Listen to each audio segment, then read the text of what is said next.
manas e manos, bem-vindos a mais um vídeo aqui do canal. E nesse vídeo a gente vai abordar sobre a relação entre a jurisprudência feminista e a tática de lawfare.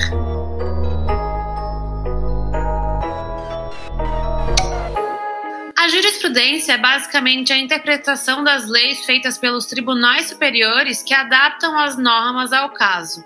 Já a jurisprudência feminista seria a aplicação das teorias de gênero na leitura da lei. Mas, mana, o que significa lawfare? Lawfare significa basicamente um ataque jurídico.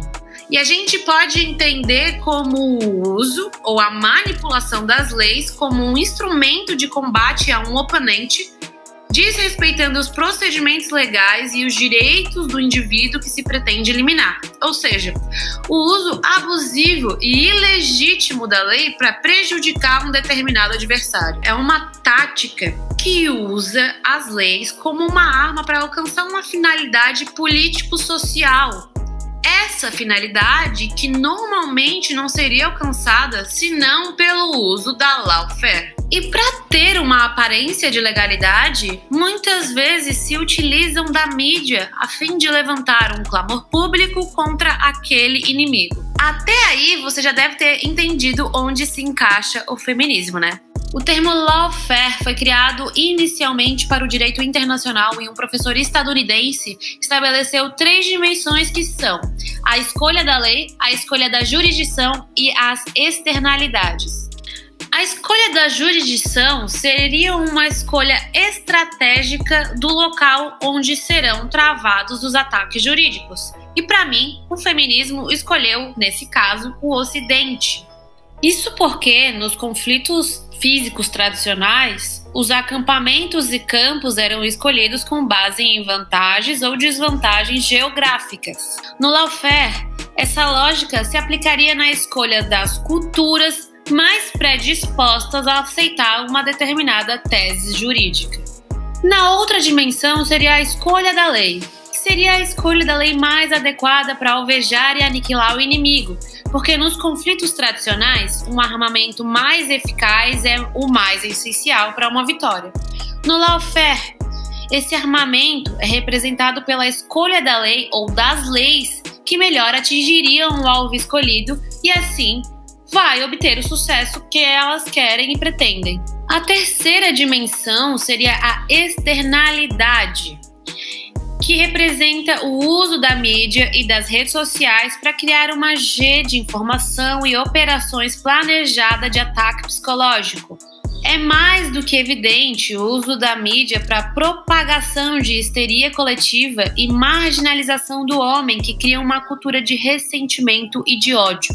E para influenciar a opinião pública e tentar dar uma aparência de legalidade, os recursos frequentemente utilizados por essa estratégia são fake news, informações incorretas e a desinformação para confundir e influenciar a opinião pública. Isso porque somente o direito não seria capaz de derrotar o inimigo. E no caso do feminismo, juridicamente falando, seria inviável basear uma decisão jurídica com base em gênero e não em fatos e provas.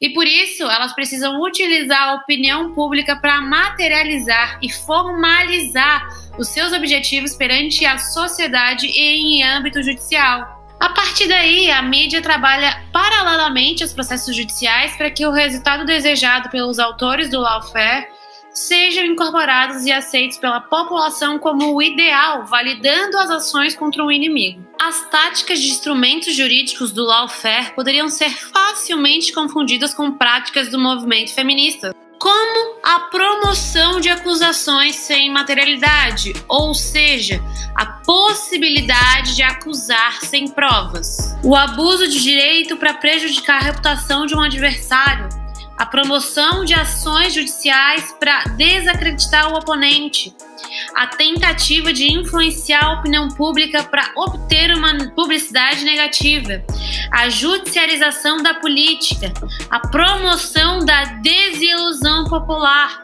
a utilização do direito como forma de constranger o adversário e por fim, o bloqueio e retaliação às tentativas dos adversários utilizarem procedimentos e normas legais disponíveis para defender os seus direitos. Quando o oponente é escolhido, as leis e os procedimentos legais passam a ser utilizados pelos agentes como uma forma de perseguição àqueles que foram eleitos como inimigos. Há pessoas que acreditam que você não precisa aprender a retórica do movimento feminista e sim aprender a realidade como ela é. Mas e se a nossa percepção da realidade é modificada por esses artifícios? Como iremos legitimar as decisões com base em visões distorcidas?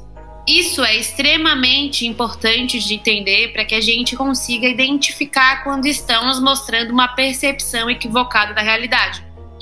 E as feministas têm centenas de truques retóricos desonestos e extremamente eficazes. E se você não sabe como eles funcionam ou como combatê-los especificamente, elas irão persuadir a população alienada e poucas pessoas serão persuadidas pelo lado que não tem habilidades retóricas. Se não aprendermos a retórica, perderemos e perderemos e perderemos. Os vencedores são vencedores porque aprendem as habilidades necessárias para vencer. As feministas aprenderam a retórica, nós não. A maior retórica feminista é que o feminismo é apenas uma crença na igualdade. E uma vez que você aceita isso, eles voltam para toda aquela teoria complicada e dogmática. E se você não concorda com essa teoria, aí você é antifeminista e, portanto, anti-igualdade. E é por isso que as feministas se preocupam tanto para que as pessoas se identifiquem como feminista. Se fosse realmente apenas uma questão de igualdade, elas se importariam apenas com o que as pessoas acreditam. Por exemplo, se você acredita que homens e mulheres são iguais, as feministas não se importariam se você se considera feminista ou não.